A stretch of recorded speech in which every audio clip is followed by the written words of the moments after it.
Excited to be joined by one of the newest members of the Winnipeg Goldeyes. He's originally from Kennesaw, Georgia, but he's actually already made his way here to Winnipeg, Manitoba. That's outfielder Reggie Pruitt Jr. Had a long career, getting as high as AAA in the Toronto Blue Jays organization, and joining us from right here in Winnipeg. Reggie, how's everything going? Thanks so much for taking the time out here this evening. It's going good, Steve. Thank you. It's an honor to be on the show tonight. Well, just kind of take us through the last couple of days in particular. I know you spent some time in Vancouver earlier on in your career, so you've been to Canada before, but what have your first impressions been of the city here these last couple of days? I like it. It's I do get similar vibes to Vancouver being here as well, but I feel like I got a pretty good welcome. They took us to the Winnipeg Jets hockey game on Sunday morning, and I feel like that was a pretty cool introduction into Canada with how much they love hockey up here. So it's been good, nonetheless.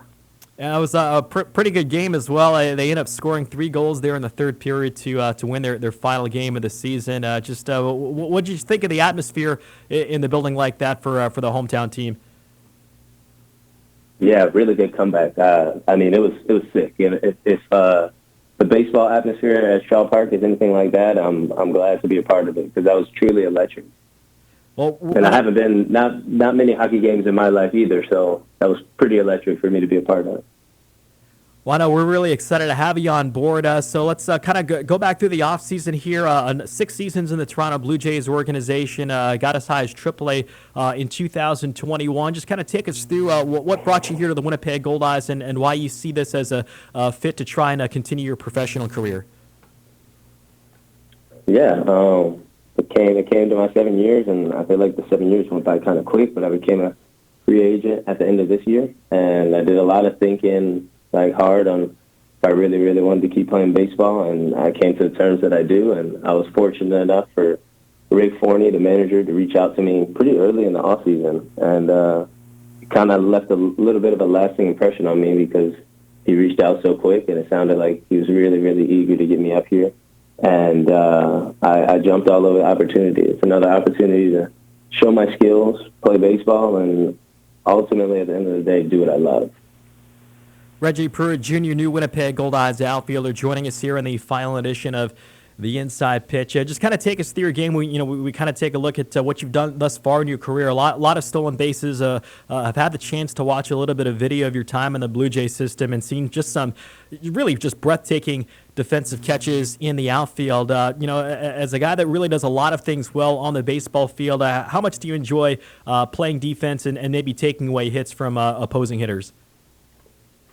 Oh, that's some of the best feelings in baseball you can get right there. It's I would say it's almost like hitting a home run, but it's still sick to be able to do that and to be able to help your team out on that side of the ball. Because baseball is there's a lot of parts to baseball, and defense is one of them. And I definitely take pride in being good at that because defense wins a lot of games at the end of the day. And is there a particular area in the outfield? There's so much nuance that goes into playing an outfield position well, and you've played all 3 outfield positions in your career. And whether it's going to your left, to your right, kind of being able to freeze in the line drives coming in. I've seen some of your best catches. You're kind of going back to the backhand side and almost leaping towards the outfield wall.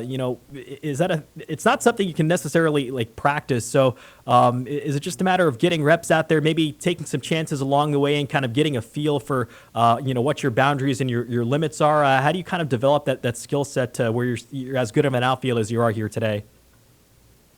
Yeah, I think it is all a part of that. Taking chances, being aggressive. I would call myself a very aggressive defender, and like you said, sometimes you take those chances and sometimes they don't work out, but you learn from that. And kind of through, I guess, learning from being a very aggressive fielder and wanting to make as many plays as I can, I've kind of got a good sense of mind of where sometimes maybe to kind of play it off the hop or let it bounce one time just for whatever the situation in the game is. But, I would say I go back on the ball very well. And I don't know, I guess just over the years of playing very aggressive and trying to make all the plays that I could possibly make, I've learned sometimes you can hold off a little bit and there's a little safer option. Another big part of your game, the speed and the stolen base totals. There was a year in the Blue Jays organization with 48 stolen bases. But one thing that kind of stand out, you've not only racked up a lot of steals over your career, but you've been super efficient. You really haven't been thrown out trying to steal very much. Just kind of take us through, from when you were drafted out of high school and to kind of where you are now, the evolution of your ability as a base stealer, not only with the natural speed, but just kind of making good decisions in the base pass and where you are today, say, compared to a few years ago. Yeah, well, it's kind of similar to, like I just described, fielding too. I would describe myself as a very aggressive base runner because I do have speed and I do have the baseball IQ when I'm out there on the bases. I like to say not only am I fast, but I'm a smart base runner as well. And I guess over the years I've learned when there's probably times not to run and let a guy swing a bat, or maybe not run and risk that chance of getting thrown out, and it ends up working out in the end and the guy ends up getting a hit or a walk, and then you can steal the next base. But definitely I've been smarter on when to pick my times to run, allowing guys with pop, which we definitely got this year, to be able to do what they can do and drive me in and do that's ultimately what they're supposed to do. My job is to get on base and be driven in, so I've definitely been smarter on to not getting thrown out before I can get that chance to be driven in. And if not, if the time comes to steal the base, yeah, I'm always looking to take the extra base. Now, base running, it's so much more than just the stolen base part. I know Rick Forney, the Goldeyes manager, loves to he loves being an aggressive manager on the base patch, just in terms of things like going first to third in a single, or scoring from second in a single, scoring from first on a double. What kind of cues or what are some of the pieces of information you take in? Let's say if you're on first base and maybe you see a ball that's headed for the gap, or you try to make that decision in a split second whether or not you're going to try and score in a spot like that. Yeah, a lot of things go into it. I'll tell you that. I mean, situation of the game.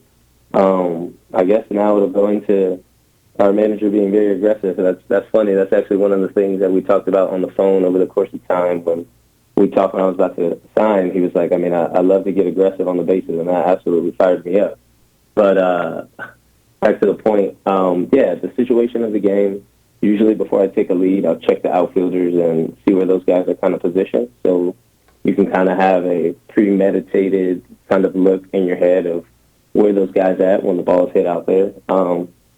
Take into account comes off the bat, what kind of how barreled is this ball, so how hard the ball is going to come off, and kind of just put all those factors in together to be able to give yourself the best chance. Reggie Pruitt, Jr., Winnipeg Goldeyes outfielder, joining us. Take us through your time with the Blue Jays organization. Just because they're the only major league team in Canada, there's a fair amount of Blue Jays fans right here in Winnipeg. And over your course of your time there in the farm system, you played with a lot of the guys that are really doing a great job right now for the major league team, and they're certainly off to a good start. Just what was it like playing with those guys, and did you kind of have a sense that the guys like Vladimir Guerrero Jr. and Nate Pearson, that they'd kind of be where they're at here today? Yeah, my time with the Blue Jays was nothing but awesome times, nothing but great times, nothing but a blessing. 7 years where it really was quite the journey, from playing everywhere from Vancouver to Bluefield, West Virginia. I think I might have hit all the levels that the Blue Jays have to offer, which was, I guess that's interesting, but it was nothing but great times. And yeah, even playing with guys like that, I played with Vladdy my, I believe, second year in pro ball when we were both in rookie ball still. And yeah, he was different from the jump, man. Like, you could tell that kid was going to be special, and I could tell that, like, what he's doing right now is no surprise. He had it there all along. And Nate Pearson, who I'm actually pretty good friends with, I mean, that guy too. He's got a great arm. He's got great stuff, and I really am happy to see all those guys have successes, because it's cool to be, honestly, say you played with those guys at one point. You were competing with those guys. You were teammates with those guys. And but yeah, my time with the Blue Jays was nothing but great times.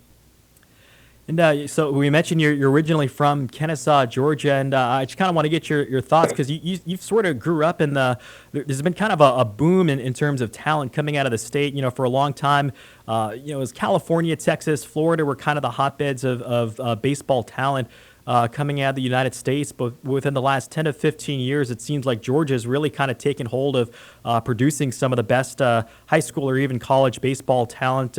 Did you get that sense kind of growing up, and do you have maybe an idea of why baseball has taken such a stronghold in terms of developing talent over the last 10 or so years?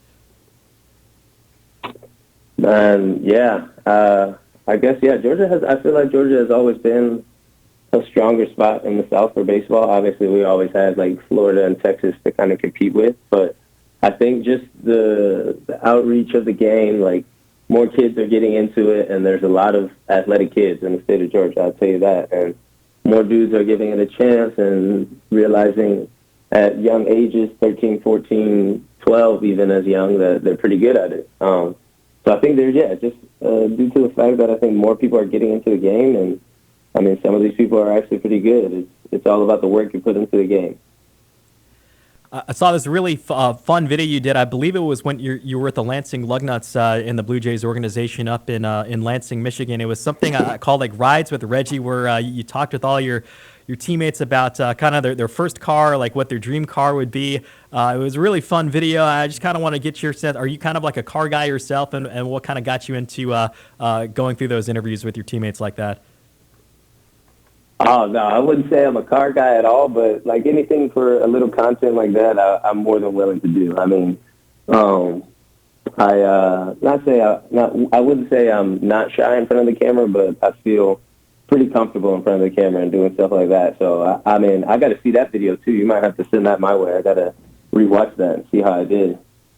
Absolutely. I'm sure our fans will enjoy having a chance to see on camera once we kind of get the content rolling here with spring training getting underway on Thursday. I wanted to ask you, so you were drafted out of high school by the Blue Jays. You had been committed to Vanderbilt, one of the all-time great college baseball programs. Obviously, you're playing baseball right now. We hope your career goes for as long as possible. But is going back to college or kind of getting the education rolled underway, is that something that you'd like to pursue eventually?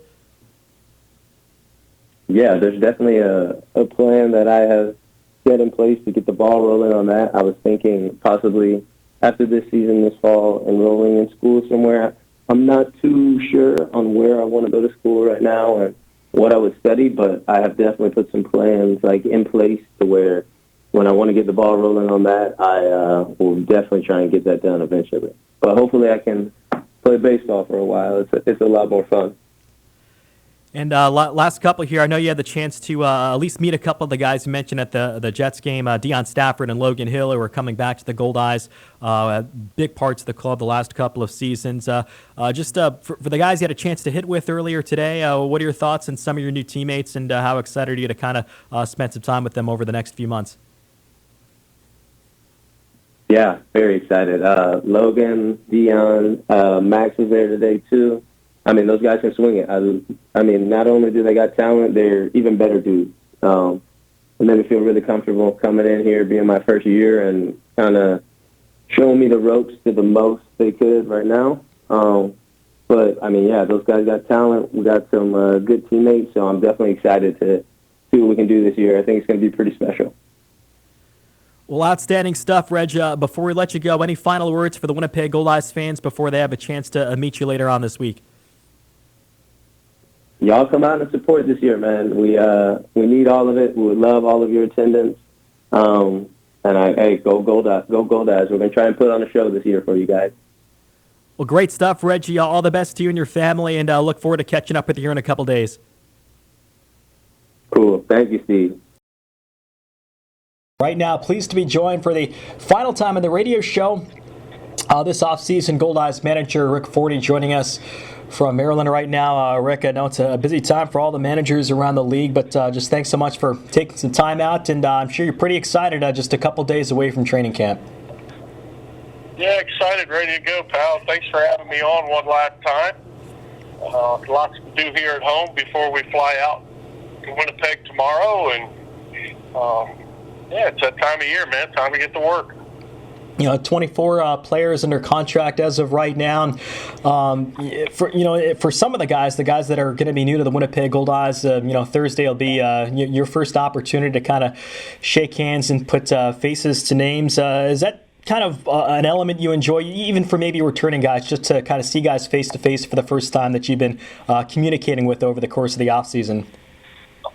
I do. I very much look forward to that. And, when you talk to guys on the phone or you see stats next to a name on Baseball Reference and you watch videos of them playing the game, it doesn't really match up to who they are as a person. So it's nice to get to see them eye to eye and shake their hands and actually have a conversation with them, a real conversation. And oftentimes it doesn't even have anything to do with baseball when I see them for the first time. But it'll be nice to get to meet these guys and introduce them to Winnipeg. And hopefully they don't get too crazy when they see it. That it still looks like wintertime up there. But it's nice. And I'm excited to see the returning guys too. We form a bit of a bond with these guys over the course of the summer when you spend 10 hours a day, sometimes 24 hours, depending if you have a home ball game and then get on the bus for another 10. You spend long periods of time with these guys, develop good relationships. So it'd be good to see some of the returning guys as well. And hopefully that weather, at least according to the forecast, should be turning for the better here in a couple of days, which is going to be a positive sign. But again, training camp should get underway Thursday. As we've talked here a number of times over the winter, it's going to be a bit of a shorter training camp. You do have 5 exhibition games over the 8-day period. I know you say this every year that it's you want to see your guys, especially those that are maybe vying for a spot on the roster, kind of see them tested against some professional level competition. But given the shorter training camp, I'd imagine that's never been more the case this season. Yeah, there's some variables that you need to take into consideration when you're watching these guys perform. And you don't really know how much actual quality work that they're able to get in at home. I mean, you can't duplicate live game action, and most of these guys don't have access to live game action when they're at home. So you have to kind of take things into consideration. And the weather's going to be tough, the field's going to be soft, and you have to slowly work your way into it. But at the same time, you hope that they've been spending the last 2 months preparing diligently for the start of the season. It's tough for not just my club, for every club. I mean, there's not a lot of time to get ready, and we're going to be playing games while we're trying to get ready. So there's a process to it. You can't cheat the process. So I'm looking forward to it, and we'll do the best we can to get everybody up to speed as quick as possible and hopefully play some winning baseball. We've had one roster addition since the last show, and you bring in a really exciting young arm by the name of Austin Krasminski. It's some really good seasons in the Los Angeles Angels organization. Most recently was pitching with Chicago Cubs farm system. A guy that seems like he's been a strike thrower throughout his career, and he's got some pretty good stuff too. Yeah, he's a pitcher. He's got 3 good pitches. The velocity's good. It'll be in that low 90s, and if you pitch him out of the bullpen, that velo can get up in that 93, 94, 95 mile an hour range. But he's got a good slider and a good change as well. There's a lot of pitchability to Austin. There's things you could possibly do with him. I mean, he can pitch long relief. He's talented enough to pitch short, high leverage relief. And I think there's an opportunity for him that we can get him built up a little bit, that he can probably turn into a really good starter in our league. Goldeyes manager Rick Forney joining us on the final edition of the Inside Pitching and Training Camp. Will get underway in Winnipeg this Thursday. A week from Friday will be the 2022 season opener against the Fargo Moorhead Redhawks. We talked about this on a previous show, and you talked about you really like the dynamic group that you have, and now Austin Krasminski a part of that in terms of your relief pitching, and you thought maybe a closer could emerge out of that group. Is something like maybe even a closer by committee, which something maybe you haven't done in the past, is that an option if you think maybe that gives you guys the best chance to win? we'll do whatever we feel is necessary to give us the best chance to win. I'm just not sure what we want to do with the closer situation just yet. A lot of it's going to depend on what our starting pitchers look like, what we feel like could be good bridge guys to get to the 8th or 9th inning. So we got some things to work out, but I feel like we got guys that are capable of doing it. We'll just have to lay our eyes on it and try to make the best decision that we possibly can. But we feel like there's a number of guys capable of carrying that role in the 9th inning. We just haven't set ourselves in stone as to which way we want to do it yet. You kind of take a look at how the schedule is playing out this year. A few more extra days off kind of built into the schedule this season. And I think every team has maybe one longer stretch where you're playing somewhere between 17 or 18 games in a row. But for the most part, it looks like, barring any postponements or rainouts, that each team is going to get about a day off per week, which is really a welcome change from maybe some of the really grinder schedules we've seen in the past. How much do you think of a positive impact do you think that's going to have just in your ability to try and keep guys as healthy as possible? Well, I don't think without a doubt that that's the best decision that's made for the health of our players. And I think the league's done a good job over the last year trying to implement more Monday days off. And when you play a Sunday day game, which is always tough coming off of a Saturday night game, the Sunday day game, and then you have half of that day off, and then you got a full day off on Monday for the guys to, get off their legs and recharge their batteries and stay away from baseball for a little bit. I think it helps, not just with their physical health, but it helps with everybody's mental health as well. And I thought it worked out really well last year, and like the fact that there's some all off days built into our schedule this year. Talking with Winnipeg Goldeyes manager Rick Forney in the final edition of the Inside Pitch. A number of guys have already arrived here in town just to try and get a little bit of work in. How exciting is that for you as a manager, just to know that a decent amount of your players are willing to kind of get into town and do what they need to do to get ready, maybe 2 or 3 days ahead of the official report date? Yeah, they're all anxious, and for us, it all depends on when the hotel that we use for training camp is available, and you give guys options as to when they'd like to fly in. And you can tell most guys are anxious because they usually choose the earlier options as to when to arrive. So they're anxious. They want to get there and start getting into the routine. And obviously, when you're new to a certain city and a new organization, you want to get there and give yourself as much time as you possibly can to get acclimated to the new situation. But I'm glad they're there. I prefer them get there early rather than later. And, as per usual, Rick Forney's usually the last ones to arrive in the town. They're all beefy there. You kind of take a look at the way things are shaking out. I remember a couple weeks ago we talked about the additions of Eric Rivera and Angel Martinez, 2 younger guys that have a lot of upside. They both had really, really good college careers, and the way things have sort of panned out here and played out over the last couple of weeks, just kind of what opportunities do you see maybe arising for either of those 2 players? I think they're going to play a lot. I got big plans for them. I'm counting on them being good, young, productive, high-energy players. I love the fact that they can run and play multiple positions. I think they'll have the ability to play fast on defense and cover a lot of ground. But I also feel like they're going to have the ability to play fast on offense and put some pressure on other teams' defense. And whether that's getting down the first base line on a ground ball, or whether that's stealing a bag, whether that's going first to third, or whether that's scoring from first on a double in the gap, we want to play as fast as we possibly can. And I'm excited about the youth and the speed and the flexibility that we have on our roster at this time. I just saw him for the first time. He was in the office about 10 minutes ago. But Danny Perron back with you as the bullpen catcher. I know he was able to join you towards the end of last year, but it had been almost 2 years where you didn't have his services. Just how important is it to have Danny, just both not only to serve as the bullpen catcher, but to kind of what he brings to the team inside the clubhouse? Danny's an unbelievable worker, probably besides Jamie Sampson, the best worker we've had. And he's got great energy every day. He's on time. He gives you everything he's got.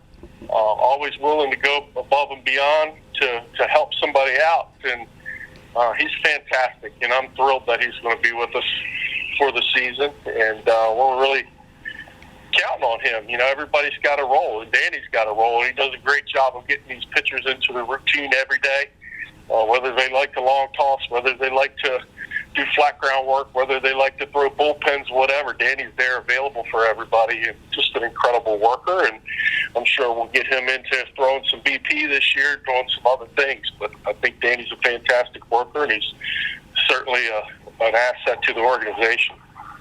And it will be a little bit interesting. You know, we were talking here just before we jumped on air that so this will be the first time since I believe 2011, the first year in the American Association, that the Goldeyes will open the regular season at home. So again, that's a week from Friday against Fargo-Moorhead. Could be challenging with the weather. Hopefully that starts to turn as the forecast indicates later on this week. But you know, maybe is there a benefit though to the fact that hey, you're opening camp in Winnipeg and you're going to have your first couple series in Winnipeg, that it maybe does offer some stability to the guys, especially maybe the newer guys, that you're in one place for about a 2-week period to maybe try and get settled in? Yeah, I think it's exciting because, as we all know, we haven't spent a whole lot of time in Winnipeg over the last 2 seasons. So to start the season at home is exciting, but as you said, it comes with its challenges because you got to watch that weather forecast every 24 hours, and it looks good right now, but hopefully, you know, it stays conducive to baseball, and whether that's us getting a good workout in or us getting games in, it's important. And I think Winnipeg is kind of two different places. Early in the season, it's much different than it is during the middle of the season or end of the season. The weather can be tough. It's cold. It's brown, it's gray, but it seems to green up in a hurry, and it's just a glorious place to play in the summertime. But it does give you a chance to settle in at home and figure out how to play in your own home ballpark, so we're excited about that. Well, outstanding stuff. I know you're going to be in town at some point tomorrow, and just going to be really exciting to finally see you face to face. And I'm sure it's going to be exciting for you to meet all both returning players and new players here for 2022. But before we let you go, just any final words for listeners tonight or Goldeyes fans that are going to listen to this interview before they get to see you here this week? Well, I'm looking forward to getting to town tomorrow night, and hopefully I'm going to bring this nice weather with me, and I hope we can get some fans out to the ballpark to see us work out or get a look at the new look Goldeyes during the exhibition season. We're excited about the challenges that come along, and we're ready to go. As you can tell, my guys are already there. They beat me to the job site, and I'll be in there tomorrow night and ready to get to work, see if we can win a few ball games. Great stuff as always, Rick. Appreciate your time here today and throughout this entire off season. All the best to you and the family, and we'll see you at some point tomorrow. All right, sounds good. I'll talk to you later, Steve. Thanks. Right now, we're really pleased to be joined by the manager of the Fargo-Moorhead Redhawks, and of course, one of the all-time great stories in independent baseball, and that, of course, is Chris Coste, joining us from the Fargo-Moorhead area. Chris, no, it's a super busy time of the year, not only with the Redhawks season coming up here in a little bit, but also with the Concordia Cobbers in full swing right now. So just really appreciate you taking the time out during a busy time. Yeah, thanks for having me, Steve. It's always great talking baseball, whether it be college baseball, which I'm fully immersed in right now, then, of course, American Association kicking in really quick. Redhawks are starting to filter through the town here shortly, and physicals, first workouts. You look at the exhibition season. You look at our first travel to Winnipeg. It's, you know, the Fargo-Winnipeg rivalry goes back to 1996. Hal Lanier, Doug Simonek, and all the other boys in between that. Yeah, it's definitely, if you're a baseball guy like me, this is an amazing time of year. Well, Chris, I just want to ask you about last season.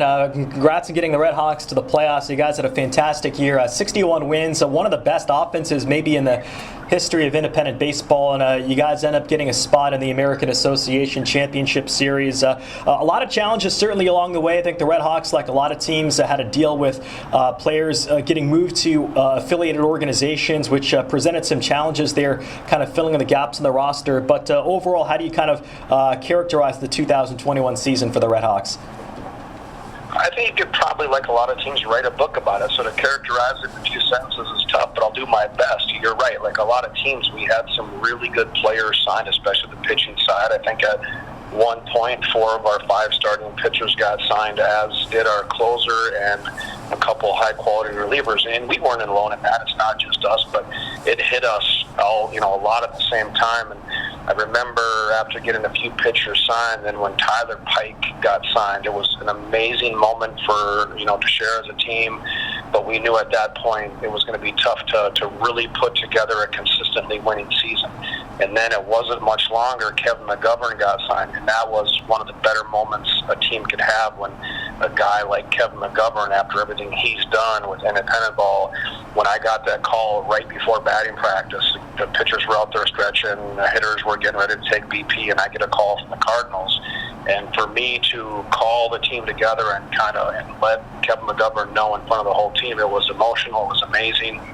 And I remember after the game that night, we were all ecstatic for Kevin McGovern, but the coaching staff were like, you know what, we're going to fight, we're going to do the best we can, but this is going to be a tough one, and we'll do what we can. But I'll say this, Jeff Bittiger behind the scenes, being able to kind of rebuild to a certain extent, and I made some calls from some other guys and got some good young players in, but really Jeff Bittiger's ability, number one, to help rebuild, and then we got a lot of really good surprises. Some of the players who had to step up with increased roles really responded. Alex Dubord became our closer, and in fact, Alex Dubord was going to get released up until the day Kevin McGovern got signed. When McGovern got signed, we decided to keep Alex Dubord, and then eventually he became our closer because he made such a massive turnaround. And we have a lot of stories just like that. But the one constant we did have was the offense. Like you mentioned, our offense was really special. And when things should have been their worst, we were just able to outscore teams 11-10 and find ways to win. Chris Coste, the manager of the Fargo-Moorhead Redhawks, joining us in the final edition of the Inside Pitch. Again, training camp will begin this Thursday, and the Winnipeg Goldeyes season opener will be against the Redhawks a week from Friday on May 13th against Shaw Park. I do want to ask you a little more about Kevin McGovern, someone who's certainly very special to the Winnipeg Goldeyes, and as someone that kind of took the career path that you did, beginning in independent baseball and spending all the years with the Redhawks. So just how much can you kind of appreciate Kevin's grind and his commitment to continuing to live that dream from year to year, and after 10 years in independent baseball, finally getting that opportunity last year? Well, guys like Kevin McGovern are why I am so ecstatic to be back in independent ball, because I coach college baseball, and it's amazing. It really is. I'm dealing with a really special group of our generation, a lot of future doctors and teachers and things like that. But when I go to the Redhawks, and I see a lot of guys who are just like I was, fighting, and baseball's their life at this moment in time. They'll do everything they can. And then when you see what Kevin McGovern, because before he became a Redhawk, I didn't know him, I just knew who he was. And then I come to find out he's a Philly guy, and his family had seen me play when I was the Phillies and stuff like that. But you'd never know that he knew who I was, because when you're playing against him, he's such a fierce competitor, and you feel like he would run you over if you're the opponent. That's the way he was, and that's one of the reasons why he was so successful. So when he joined the Redhawks, it was really fun to see him work behind the scenes. And the COVID year, he probably wasn't in as good a shape as he normally had been. And the last thing he said after the 2020 season was, he goes, "Coste, I promise you next year I will be back and better than I was ever for at any point in my career." And sure enough, he was. He was just absolutely amazing. And when scouts would watch him pitch, he had a lot of games. He had a game at Kane County where it was incredible how nasty he was, striking everybody out. I believe that was the night he became the strikeout leader in the league. And it was just special. But seeing him behind the scenes to be a great teammate, kind of a second coach or a pitching coach behind the scenes, there's a lot of guys like him you root for. So when he got that call, and when I got the call from the Cardinals right before batting practice, the timing couldn't have been better. So to see him get his shot, but now he's back again, and kind of use him as a pitching coach this year, because I'd be crazy not to. How much do you, just because of your kind of place in the fabric of the Redhawks and independent baseball, I mean, do you pay attention to things like the records? Are you conscious of the importance, maybe not necessarily in the record itself, but just the rich history of independent baseball, which is now going on 30 years, that when somebody like Kevin McGovern breaks a league record, or someone breaks a record for a team like a Winnipeg or Fargo that's been around for so long, that no matter what that record is, it's just kind of a big deal? No, it certainly is a big deal, whether it's home run records or, career batting averages or any longevity, whether it be like strikeouts. And the good thing with Kevin McGovern is, he's done some amazing things for a pretty good long period of time. But he was, in my opinion, when he broke that strikeout record, he was still kind of at his best. And it was proven because he was then not too much longer signed by the Cardinals. So it's good to see, history where we all live. If you do what we do, you love the history of the game. You love the history within your own league. So for him to do what he did was really special regardless of how it went down, but the fact that he was at his best while doing it. And then I think some of that, when he broke that record, it got him a little bit of attention, and you could argue that record that he had kind of maybe opened up some eyes with just a few teams like the Cardinals and maybe got him the shot that he got.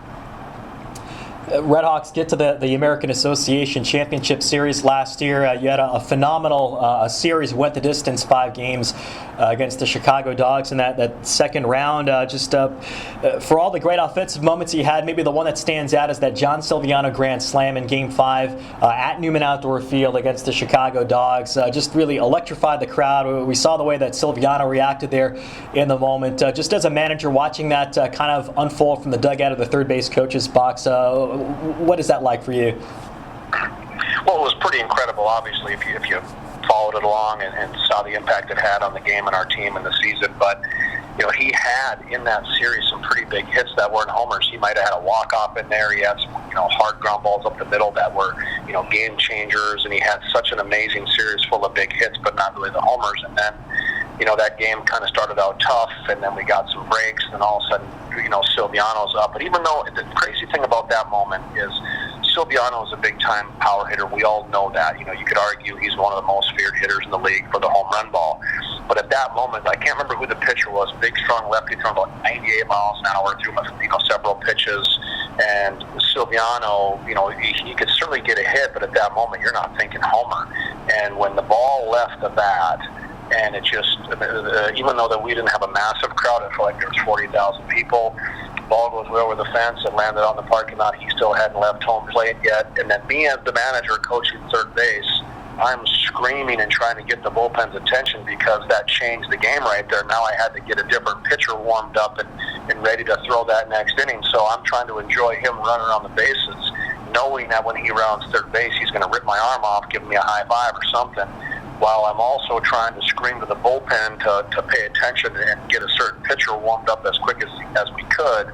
And it was, for me, so many emotions. But yeah, you could argue that there, long history, going back to the Northern League, to the American Association, some huge homers, no doubt. And, it wasn't a championship series, championship, Game 5 or Game 7-1. It was, the division series, but still, you could argue one of the top and most important home runs, well, in Redhawks history, certainly, but one of the biggest home runs in league history as well. You've been involved with the Cobbers for so many years now, both, with a coach and certainly as a player. But I just wanted to ask you about the talent pool of baseball players that comes out of North Dakota. I think maybe a lot of people that aren't from that area look at North Dakota as maybe a hockey state, or even think of Carson Wentz football and the great teams that the NDSU Bison have. But it just seems like there's maybe a lot of underrated baseball talent in North Dakota, maybe in the Fargo-Moorhead area, and it seems the Redhawks do a really good job tapping into what's available, whether it's guys like Will Zimmerman or someone that has a connection to NDSU, like you had Luke Lind last year. You mentioned Alex DuBois from Fargo.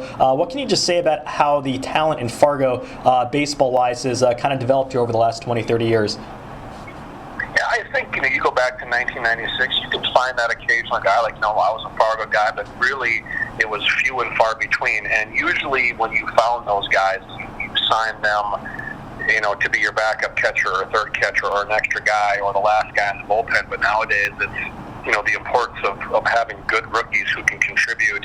I just think that's kind of the state of youth baseball nationwide, really. It's the nationwide surge, and whether it be travel ball and youth participation, it's in our area too. The amount of players now in our area, it's incredible. Just high school baseball in our area is just really, it's so much different than even, say, 7 to 10 years ago. The amount of high-level college kids coming out of our area, North Dakota, Minnesota, regionally.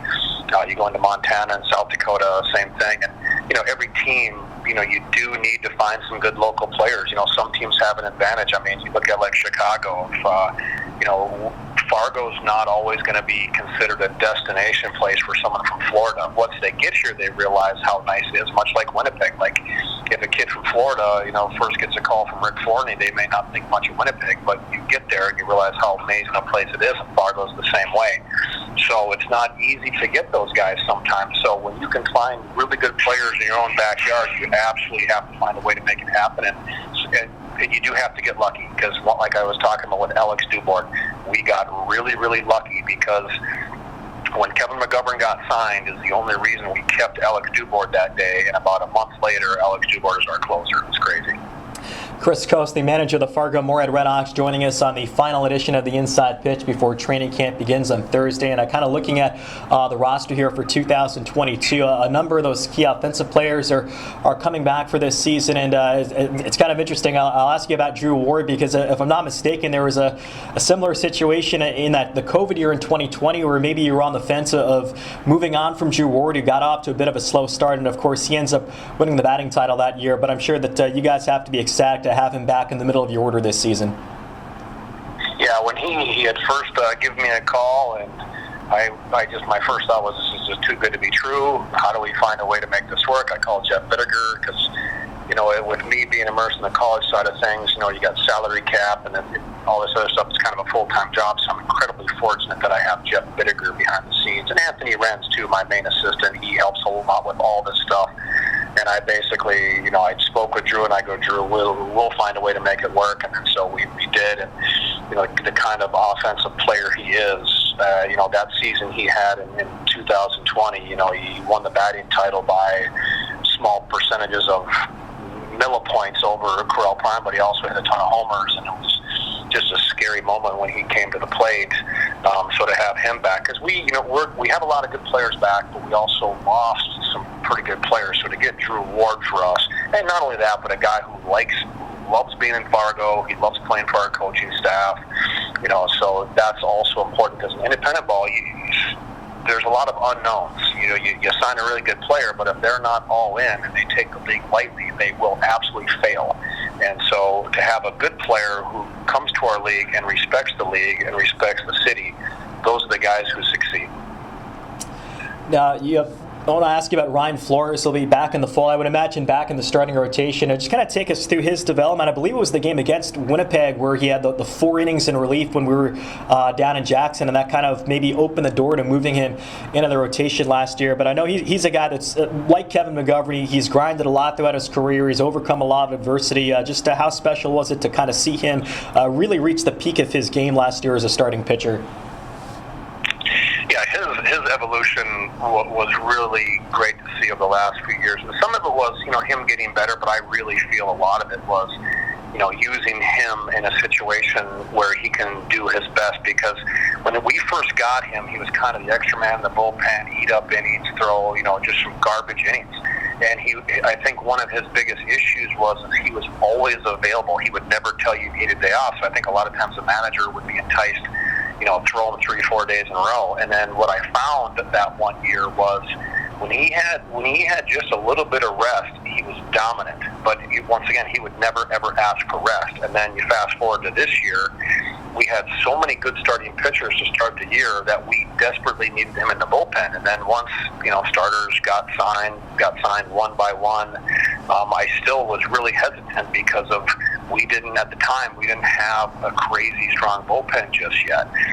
But he kept putting in my ear, hey, if an opportunity rises, I want to start. And then finally, at one point, we just, you're right. I think it was the Forney injury relief, and we knew that he's durable. That was never an issue. Like I said, sometimes to a fault. But then all of a sudden, he got his opportunity, and another part of someone saving our season. Our offense, like I said, mentioned before, our offense, when we were supposed to struggle, our offense held down the fort, but Ryan Flores and the pitching staff did the same, almost all by himself on occasion.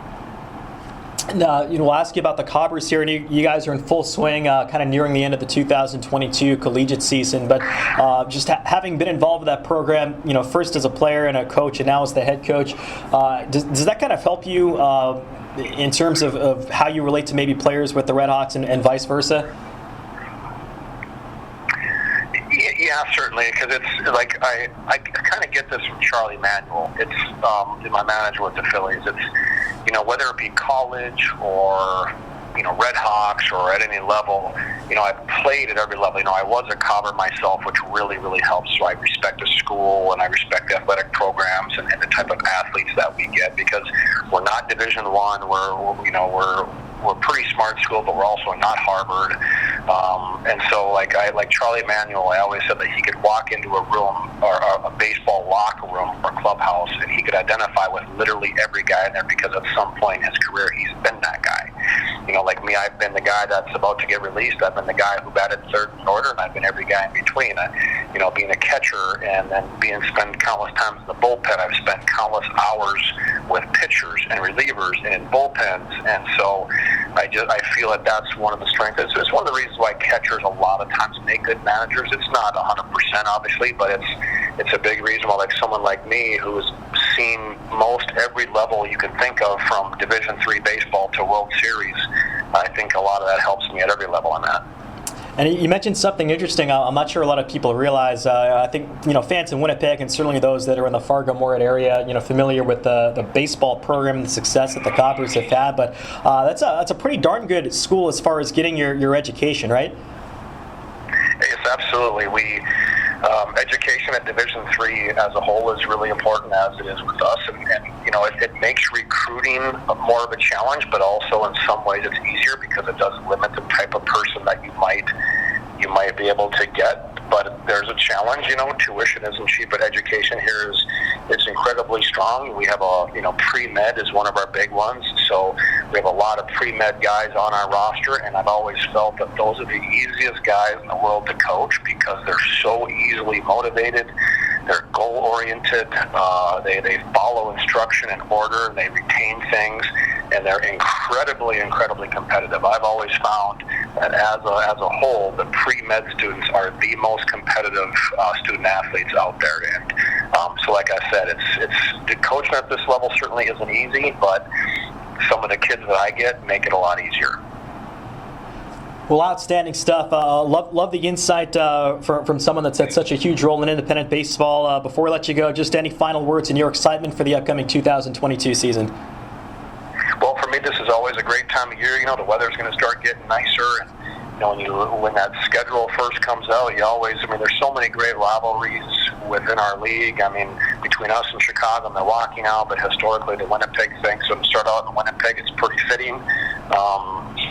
So get to see Rick Forney pretty quick, and the Goldeyes, and then with the realignment in the league, and it's going to be a battle. If you look at our division, Winnipeg's going to have an amazing year. We should be pretty strong. Sioux City is in the playoffs every year. Kansas City's, they're a championship level team every single year. And Lincoln is going to make a push forward, certainly. Sioux Falls, and so it's going to be a grind every single series, and that's a great thing. Well, appreciate the time, Chris. All the best to you and the family and the Cobbers, and look forward to seeing you here in Winnipeg next week. You got it, Steve. Thanks for having me.